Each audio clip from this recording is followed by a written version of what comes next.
Aujourd'hui, c'est la dernière fois que je répète cette routine. Aujourd'hui, c'est le départ.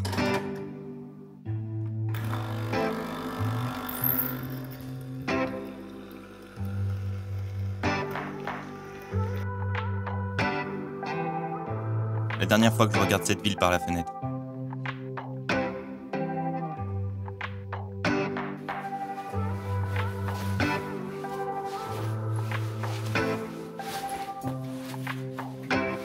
J'embarque mon équipement et je me prépare à sortir de cet appartement, sans plus jamais y retourner. Ça y est.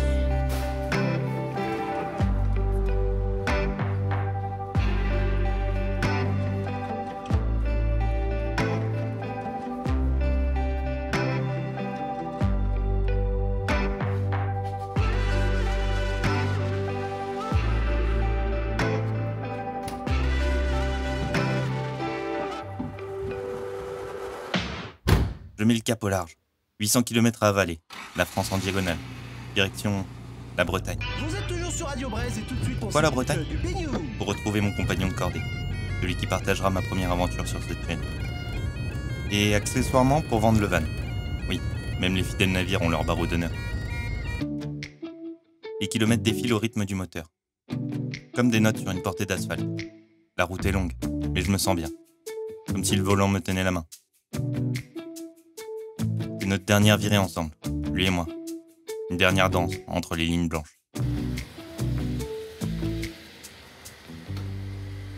Aïe. Le soleil brille, oui, même en approchant la Bretagne. Un miracle, ou un signe.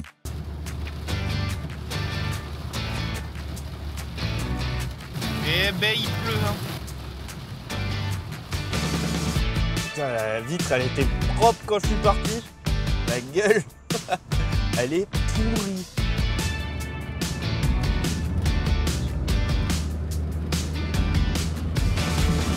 Là le van dès que je m'arrête, il cale, il en peut plus. Il est mort. Là, il va vraiment falloir qu'il prenne la pause comme moi. Une bonne nuit de sommeil et demain on repart, on a à peu près 3 heures de route donc ça va, on a fait le plus gros. Bon, il est 20h34, j'ai pas envie d'arriver en Bretagne ce soir parce que sinon j'allais arriver vers 23h. Donc je vais aller me poser au bord de la Loire, je suis à côté d'Angers là, et je vais trouver un petit coin sur Park4Night. Park4Night, petite application pour trouver des coins en van. Et j'ai trouvé un coin qui devrait être pas trop mal, là. J'ai aucun réseau.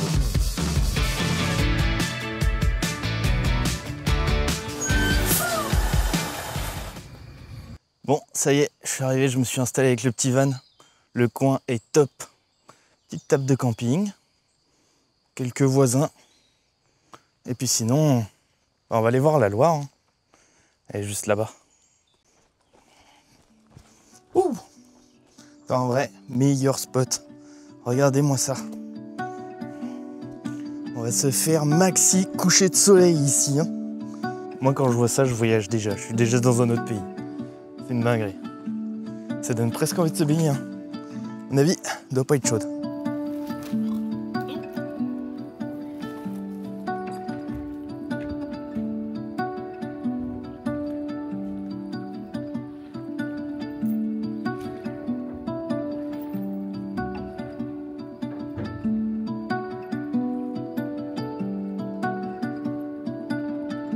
Bon, rassurez-vous, je vais pas partir avec la barque. Mais bon, je trouvais ça stylé. Regardez. Là, on a la belle vue. Il reste plus qu'à prendre une petite binche, un bon sauce et à kiffer.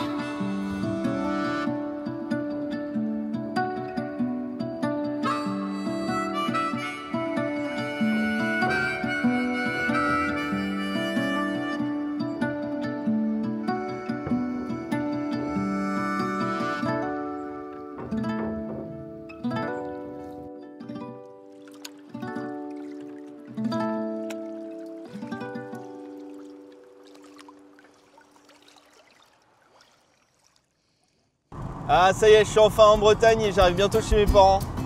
Le van a tenu environ 800 km sur une petite route et on arrive dans cette magnifique Bretagne. où on va poser les bagages pour environ 3 semaines avant de vraiment partir pour cette aventure. Donc voilà, je vais vous présenter un peu le domaine de chez mes parents. Sacré domaine, vous allez voir. Mes parents qui sont éleveurs avec quelques têtes de bétail, hein. Environ 5000 la dernière fois où j'étais allé chez eux. Donc je vais vous présenter tout ça dans quelques minutes. Enfin quelques secondes pour vous du coup. Le temps de prendre un café matinal au PMU du coin et il ne me reste plus que quelques kilomètres pour arriver.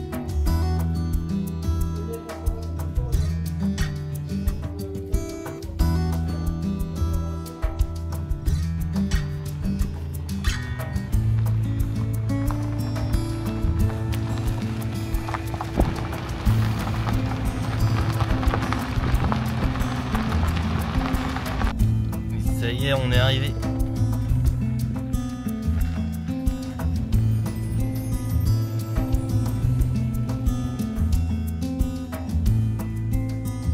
La vie à la campagne, la famille, les amis, tout ça m'avait manqué.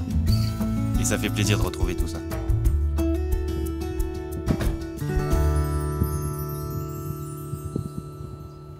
Ça y est, je suis arrivé. La petite maison de mes parents qui vivent au calme, dans la campagne.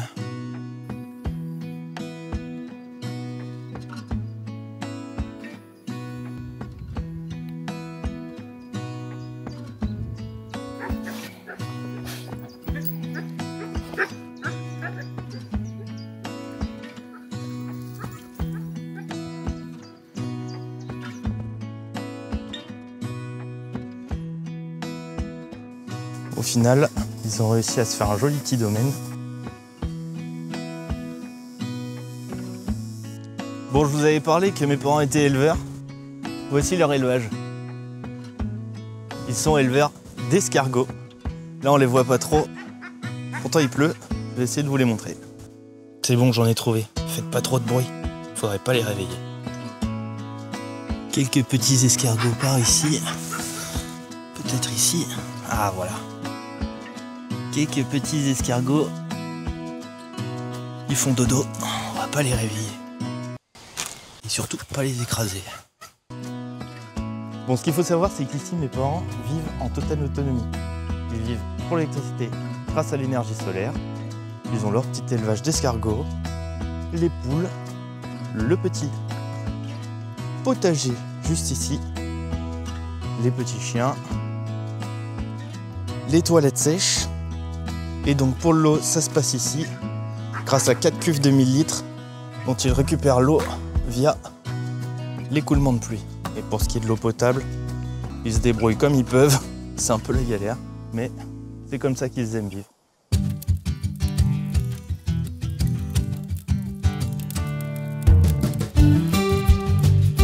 La dame avec l'andouillette, c'est ma mère. Et lui, c'est Louis, un ami de la famille. Et lui, là, c'est David, mon beau, mon futur compagnon de galère. Lui et moi, on aime les aventures où rien ne se passe comme prévu. Et ça tombe bien, c'est exactement ce qui nous attend.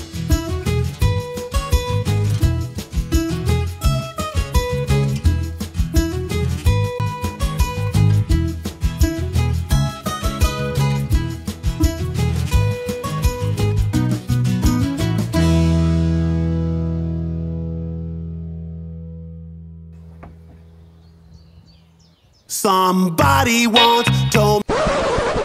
Ici, le matin commence autrement. Pas de métro, pas de deadline. Les oiseaux chantent.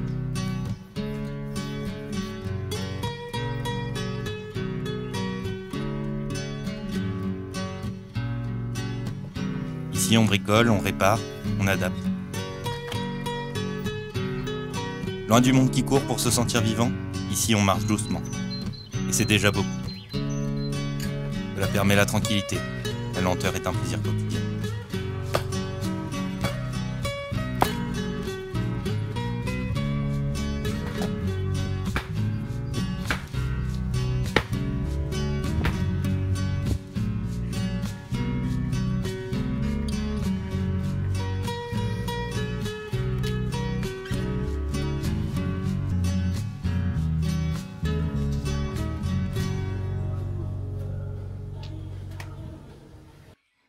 Je regarde notre escale. Oui, je vois ça.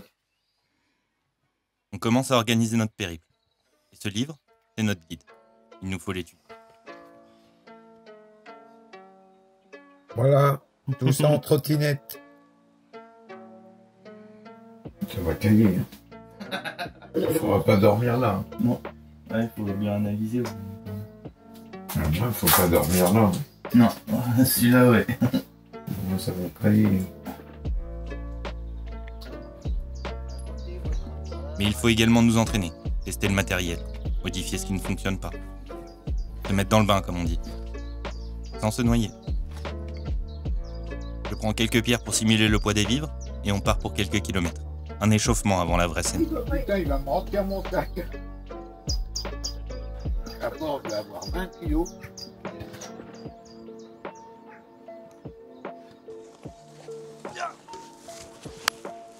Allez, moi je suis malin, j'ai mis le micro au niveau. David rêve souvent de ce genre d'échappée, mais le quotidien ne lui laisse que peu de fenêtres. Alors je lui ai tendu la main, 2 semaines hors du temps. Ma mère et ma petite sœur tiendront le fort pendant son absence. Voilà. Tu te sens bien là? Tu peux attacher là aussi si tu veux. Ouais, mais non. Non, ça va. Bon, bah go. Un petit sifflet. Bon, aujourd'hui c'est entraînement. Sac plein, on a mis des pierres pour lester un peu pour la bouffe. Avec David. Il est un peu timide encore. C'est normal. Ouais, excusez-moi, hein, les réseaux, c'est pas trop mon top. La caméra qui nous filme encore. Ouais. Il nous filme de derrière. Oui, t'inquiète. Et après, moi, je vais courir. Pendant ce temps, je lui montre comment je vais filmer cette aventure. Courir dans un sens, puis dans l'autre, pour capturer un seul plan vidéo. Un plan de galérien. Mais c'est le prix à payer pour faire une vidéo sympa. On va rigoler. Ouais, ça va être dur, mais... On profite de cette première balade pour rêver un peu. Imaginer la suite. En vrai, c'est pas le plus dur des GR, donc ça va. Même si, entre nous, on n'a pas la moindre idée de ce qui nous attend. Au moins, on va pouvoir démonter tout le long de la route. Ah bah moi, j'ai acheté plein de trucs, hein. Des petits fromages, des petits saucissons. Mais non, mais des fruits. Ah, c'est La toi. cerise, c'est l'époque de la cerise. Ah, je sais pas s'il y a des cerises sur le Mont Blanc. Ah bon? C'est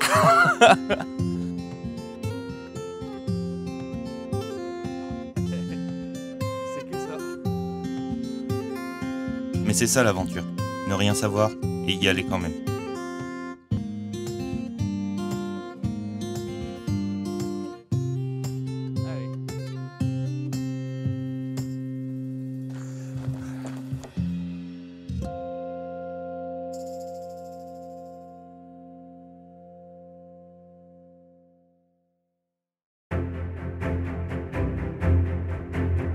Il ne nous reste qu'une semaine avant le grand départ. 7 jours pour caler les derniers entraînements. Apprivoiser un peu plus cette idée du voyage.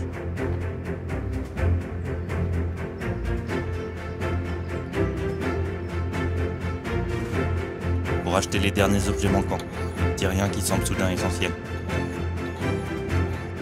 Le départ approche à grands pas. L'excitation monte, les doutes aussi. 2 forces contraires qui s'entrelacent. Et j'aime ce tiraillement. Le frisson doux amer juste avant de s'élancer. Dans une semaine, on prendra la route. Dans une semaine, on sera prêt. Ou peut-être pas tout à fait.